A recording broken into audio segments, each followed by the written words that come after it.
ఇది ఇప్పుడు మనకు హైడ్రా అనేది మళ్ళీ ఒకసారి ఇక్కడ హైదరాబాద్ ప్రజలను బెరదగొట్టే ప్రయత్నం మాత్రం చేస్తుంది ఇక్కడ ఈ రాష్ట్రంలో. ఇప్పుడు మనతో పాటు వసంత్ కృష్ణ ప్రసాద్ మంత్రులు ఉన్నారు. ఆయన ల్యాండ్ ఎందుకు మరి ఆక్యుపై చేయాలని ప్రభుత్వం చూస్తుంది, ఆయన మాటలను అడిగి తెలుసుకునే ప్రయత్నం చేద్దాం. సార్ నమస్తే. నమస్తే సార్ చెప్పండి సార్, మరి ఎందుకు ఇంత పెద్ద ఎత్తున ఈ రోజు మిమ్మల్ని మాకు సాటర్డే బేస్ చేసుకొని ఎందుకు ఈ ప్రభుత్వం మీ పైన? సాటర్డే అనగానే మీరు అర్థం చేసుకోవాలండి, మేము ఇది 2003లో కొన్నాం.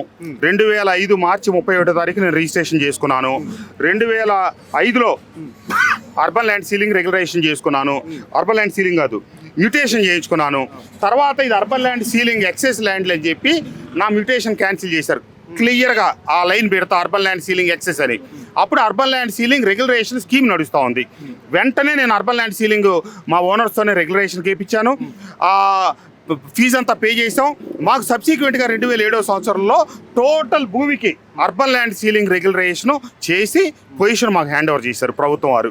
అంటే సింబాలిక్గా గవర్నమెంట్ హ్యాండ్ ఓవర్ చేసుకొని ఎవరైతే పొజిషన్లో ఉన్నారో వాళ్ళకి హ్యాండ్ ఓవర్ చేసే ప్రాసెసే అర్బన్ ల్యాండ్ సీలింగ్ రెగ్యులరేషను. నేను ఆ తర్వాత అటు పక్క ఇల్లు కట్టాను. ఎప్పుడు అది 2012-13 ప్రాంతాల్లో వసంత సిటీ అని చెప్పి విల్లాస్ కట్టాను. విల్లాస్ అమ్మాను. ఇప్పుడు అది జరిగి కూడా దాదాపు 10 ఏళ్ళు దాటిపోతా ఉంది. అట్లాగే నేను కొన్ని భూములు పార్సిల్స్ ప్రకారం అమ్మాను. ఇప్పుడు ఈ పక్క అపార్ట్మెంట్స్ కూడా నేను అమ్మితే దాంట్లో కట్టిన వ్యవహారమే. అట్లా రకరకాల నేను అమ్మాను. కొన్ని డెవలప్మెంట్కి ఇచ్చాను, కొన్ని కట్టాను, కొంత ఉంచుకున్నాను. నాకు ఒక 40 రోజులు 30 రోజుల క్రితం హైడ్రా నుంచి ఒక నోటీస్ వచ్చింది, మీకున్న టైటిల్ ఏదో ప్రూవ్ చేసుకోండి అన్నట్టుగా ఒక పంపించారు. మేము వెంబటే ఆ పేపర్స్ అన్ని తీసుకెళ్ళాం, హైడ్రా వాళ్ళకి సబ్మిట్ చేసాం. నేనే స్వయంగా రంగనాథ్ గారిని కలిసి అన్నీ చూపించి ఇచ్చిన ప్రతి కాగితానికి మేము అక్నాలజ్మెంట్ కూడా తీసుకొని వచ్చాం. ఇది మీకేమన్నా మా కొర్రీస్ ఉంటే కనుక మిమ్మల్ని మళ్ళీ పిలుస్తాం, వచ్చి మీరు ఎక్స్ప్లెనేషన్ ఇవ్వండి అన్నారు. ఇక అప్పటి నుంచి మాకు ఏ నోటీసులు ఇవ్వటం కానీ మమ్మల్ని ఎక్స్ప్లెనేషన్ అడగటం కానీ లేదు. ఈరోజు ఉదయం 5:30 ప్రాంతాల్లో వచ్చి ఇదంతా ఈ రకంగా విధ్వంసం చేసి కూలగొట్టి 20 ఏళ్ళ నుంచి మా రియల్ ఎస్టేటు లేకపోతే రకరకాల వ్యాపారాలకు సంబంధించిన కాగితాలన్నీ లోపలే ఉన్నాయి.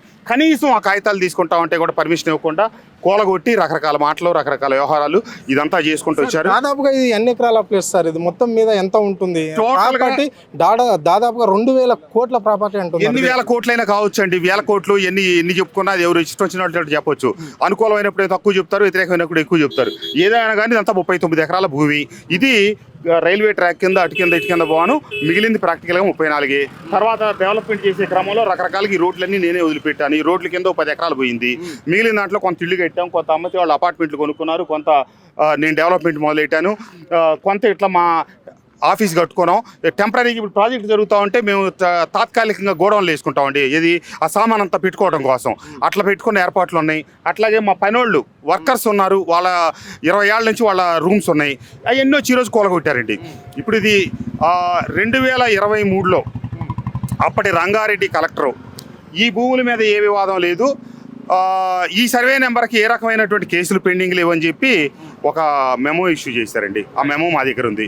2023లో కేసులు లేనప్పుడు 2022, 21 ఇప్పుడు కొత్తగా కేసులు ఎక్కడి నుంచి వచ్చినాయి?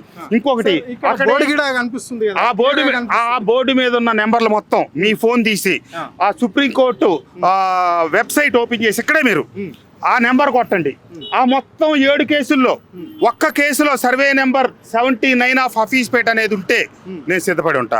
వారు మీరు 79 అంటున్నారు, 79/1 అని అంటారు.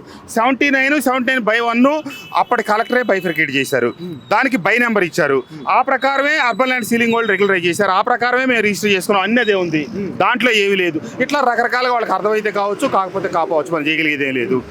ఇప్పుడు ఏమన్నా కానీ సర్వే నెంబర్ 79 హఫీజ్పేట్ ఇదే.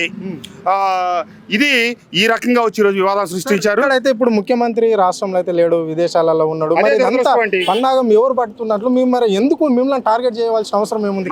నాకు అది ఐడియా లేదు. ఎవరైనా టార్గెట్ చేశారని కూడా నేను అనుకోవట్లేదు. ఇది హైదరాబాద్లో చేశారా లేదా నిజంగా వెనక ఎవరైనా నుండి చేశారనేది కాలం నిర్ణయించాలి. ఆ తెలిసిన రోజు ఖచ్చితంగా మీ దృష్టికి తీసుకొస్తా. ముఖ్యమంత్రి గారు లేకపోవడం దురదృష్టం. ముఖ్యమంత్రి గారు అంటే ఈరోజు ఉదయం వారి దగ్గరికి వెళ్ళి సార్ ఇట్లా జరుగుతుంది, నాకు అన్యాయం అని చెప్పి నాకు ఉన్నదంతా వారి దృష్టిలో పెట్టేవాడిని. దురదృష్టవశాత్తు మరి ముఖ్యమంత్రి గారు 2 రోజుల తర్వాత వస్తారు. నేను బట్టి విక్రమార్క గారి నేను కాన్స్టిట్యున్సీలో ఉన్నానండి. ఇది జరుగుతుందని చెప్పి తెలిసి ఇప్పుడే జస్ట్ నేను నేరుగా ఇక్కడికే వచ్చాను. నేను ఈరోజు బట్టి గారు దొరికితే వెళ్ళి వారికి కూడా వారి దృష్టిలో కూడా పెట్టేస్తాను. అట్లాగే రెవెన్యూ మినిస్టర్ గారి దగ్గరికి వెళ్తాను, వారి దృష్టిలో కూడా పెడతాను, అందరి దృష్టిలో పెడతాను. కోర్టులో ఎట్టాగ సోమవారం మేము మూవ్ చేస్తా ఉన్నాం. అది రిట్ పిటిషన్ తయారవుతుంది. కోర్టులో నేను చెప్తాను, వాళ్ళు వచ్చేది వాళ్ళు చెప్తారు. చివరికి న్యాయమే గెలుస్తుంది. భారతదేశంలో న్యాయ వ్యవస్థ ఇంకా బతికే ఉంది. వాళ్ళన్ని పూర్వాపరాలు పరిశీలించి వారు తీసుకునే నిర్ణయానికి నేను కట్టుబడి ఉంటాను. అంటే మీకు ఇప్పుడు 30 రోజుల ముందు మీరు అక్కడ హైడ్రా కమిషన్ రంగనాథ్ కలిసారు మాట వాస్తవమే. సో మరి అప్పటి నుంచి మీకు ఒక నోటీస్ మినిమం ఈ రోజు వస్తున్నాము మీ ల్యాండ్ చూస్తాము అని చెప్పేసి నోటీస్ కూడా ఇక్కడ పంపేయడం లేదా? ఈ రోజు ఉదయం వచ్చి కొడతా ఉంటే అదేంటండి మా వాళ్ళు వచ్చి మిమ్మల్ని ఏ క్వశ్చన్స్ ఉంటే ఆ క్వశ్చన్స్ వచ్చి మేము ఆన్సర్ చేస్తాం పిలవమంటే అసలు నోటీస్ ఇవ్వకుండా మమ్మల్ని పిలవకుండా మమ్మల్ని అడగకుండా ఈ కొట్టడం ఏంటి ఈ వ్యవహారం ఏంటంటే మేము తర్వాత నోటీసులు ఇస్తాం, తర్వాత నోటీసులు ఇస్తారంట. ఎంత అవివేకం కాకపోతే శుభ్రంగా వేసి ఒకప్పుడు అటు హైటెక్స్ కాంపౌండ్ ఇటు పక్క ఇక్కడ దాకా కాంపౌండ్ ఉండేది మాకు. ఈ రోడ్డు ఇచ్చినప్పుడు మేము ఈ కాంపౌండ్ తీసేసి బ్యారికేడ్ చేసుకున్నాం. మళ్ళీ కాంపౌండ్ కట్టడం ఎందుకు డెవలప్మెంట్ జరుగుతున్నాయని ఇప్పుడు ఈ కాంపౌండ్ ఉన్న దగ్గర కాంపౌండ్ లేని దగ్గర బ్యారికేడ్లు కొట్టేసి ఇప్పుడంటే దానికి ఫెన్సింగ్ వేస్తారంట. ఎందుకు ఉన్న బ్యారికేడ్నే ఉంచి this property belongs to government of Telangana HYDRAA అని చెప్పి ఇట్లనే రాసుకొని కోర్టు తేలిన తర్వాత ఒకవేళ కాకపోతే మళ్ళీ మేము అది కొట్టేసుకొని వసంత ఎస్టేట్ అని రాసుకునే వాళ్ళంగా కూలగొట్టడం ఎందుకు, మళ్ళీ మీరు కొత్తగా ఫెన్సింగ్ వేయటం ఎందుకు? దీనివల్ల మీరు సాధించేదే ఉంది. దీనివల్ల ఏంటి ఉపయోగం? ఇది దేశానికి ఏమైనా మంచిదా? ఇది నేనేమైనా కాదన్నాను మిమ్మల్ని? మీరు అడిగే ప్రశ్నలకు నేను సమాధానం చెప్పలేదా? నేను తప్పించు తిరుగుతున్నానా? మెయిన్ రోడ్డు మీద రైట్ రాయలుగానే కూర్చున్నా కదా నేను. మీకు తెలియకపోతే సమాధానం చెప్పడానికి సిద్ధంగా ఉన్నా. ఇది దుర్మార్గమైన చర్య. నా చేతిలో 23 సంవత్సరాలు 22 సంవత్సరాలు పైబడి ఉన్న ఆస్తిని ఈరోజు అన్యాయంగా అక్రమంగా ఈ రకంగా కూలగొట్టి వారు ఆనందపడతా ఉన్నారు. చూద్దాం న్యాయం. దాదాపుగా ఎంత ఆస్తి నష్టమైంది సార్ ఈరోజు? ఇవన్నీ ఇప్పుడు ఆస్తి ఎంత నష్టం జరిగేదని కాదండి, చుట్టూ ఉన్న బ్యారికేడ్లు ఇంకా కొడతానే ఉన్నారు. ఎందుకు వాళ్ళకి మరి ఏంటో దీనివల్ల జరిగేదేంటో ఒరిగేదేంటో వాళ్ళకి వచ్చేదేంటో నాకైతే అంతుపట్టట్లేదు. న్యాయస్థానంలోనే తెలుసుకుంటాం అన్ని విషయాలు. అప్పటికి అంతా మదింపు చేసి ఏం జరిగింది ఏంటనేది కోర్టు దృష్టిలోనే పెడతాం. Thank you. ఇది పరిస్థితి. అంటే ఇక్కడ నేను ఒక దాదాపుగా 23 ఏళ్ళ నుంచి ఇదే ప్లేస్లో ఉంటున్నాను.